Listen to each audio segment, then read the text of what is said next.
above your thoughts. And so God is saying that what people get away with, you can't.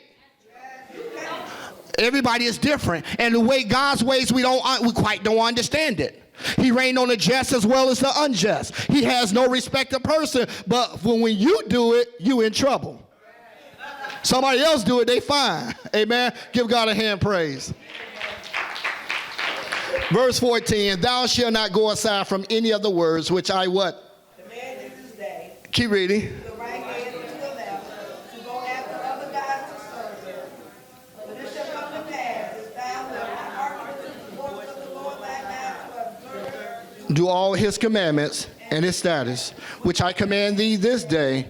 and all these curses shall come upon thee and overtake. Y'all see that? The consequences of disobedience. He forgives the sin, but there's consequences. You can't rebuke fast away consequences. Amen. There's consequences. Trust me, I know. I'm a living witness. And so God is saying that I forgave the sin, but now there's consequences behind the sin.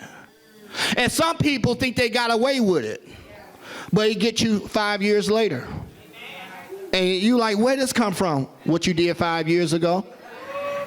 The consequences of disobedience. And so to avoid all these consequences, just walk uprightly before him. Amen. So you think you're getting away with it, and you're not. He's going to get you sooner or later. Amen. Give God a hand praise. Now listen. Here we go. Now these are because of disobedience. Verse 16, he said, cursed shall thy be in the city. But in the other verse, he said, blessed shall you be in the city. Now, you're not blessed now because you've been walking in disobedience. He said, cursed shall thy be in the city, and cursed shall thy be in the what? Keep reading. Wow. And the flocks of the sheep, verse 19. Cursed shall thou be without comest in, and cursed shall thou be without goest out. And the Lord shall send upon thee what? Uh-oh. In all that thou settest thy hand unto for to do, until thou be destroyed, and until thou perish quickly. Wow. Because of the wickedness of thy doings, where thou hast forsaken me. Stop right there. He says, all of this will come upon you. But he said the new covenant gave us a new hope. It gave us grace and mercy where we could say, Father, forgive me. Where we could say, Father, it's me. And so you don't want to deal with the curses, but I want to stick with the blessings. Say, I want to stick with the blessings. Give God a hand praise. Is this helping anyone? Amen. Now with the new covenant, check this out. He said, I will give you a new heart, according to Ezekiel, chapter 36, verse 27. He said, I'm going to give you a new heart because your heart is a heart of flesh. He said, that stony heart I can't work with, but I need a heart of flesh that I can work with. And so the new covenant give us a new heart. That's why he said, David said, create in me a clean heart, O God, and renew within me a right spirit. And with this new covenant, check this out. You can't mix the old and the new. Let's go to Matthew chapter 9, verse 17. Amen. Say, stop trying to mix it. Amen. Back in the day, I used to try to mix drinks, and it wasn't the right mix. And certain drinks, you had to mix it right for it to taste right. Don't y'all start tipping out to the local liquor store after church. Just gave an example of my past. Say we all are ex something. Amen. Amen. But Matthew chapter 9, 9 verse 17.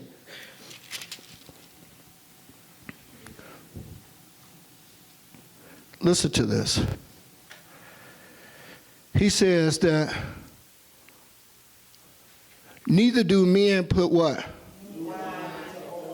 Stop right there. Now check this out.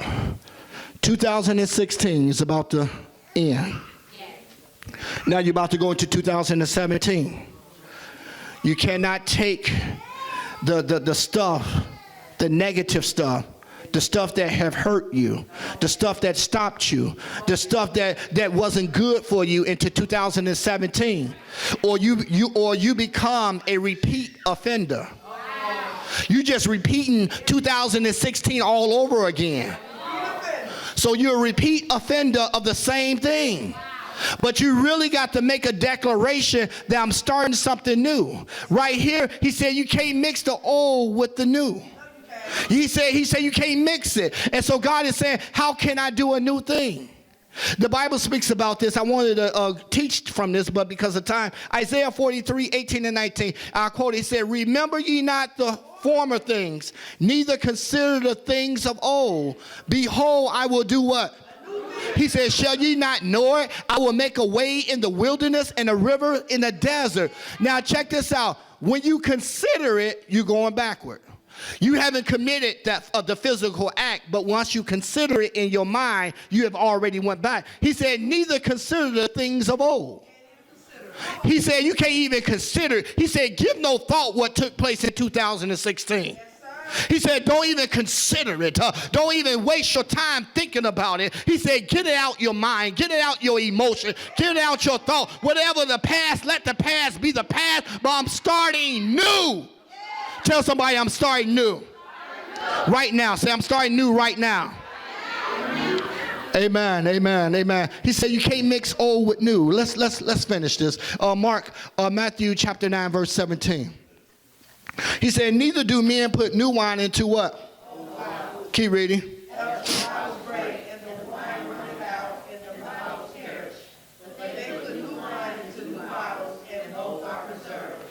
Y'all see that? He said, I can't, he said, this new covenant that I need to release into you, you still stuck in the old.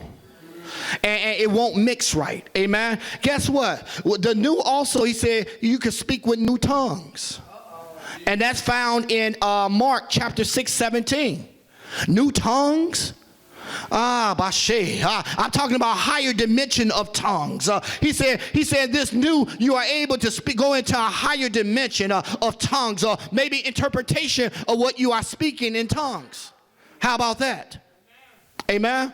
He said also there's a walk in the new. You got to walk in the new. Say walk in the new. Let's go to Romans 6 and 4.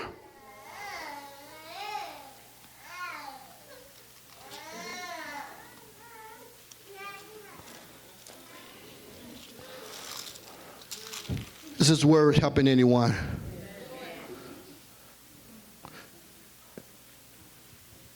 It says this, therefore we are what? Buried with him by what? Keep reading.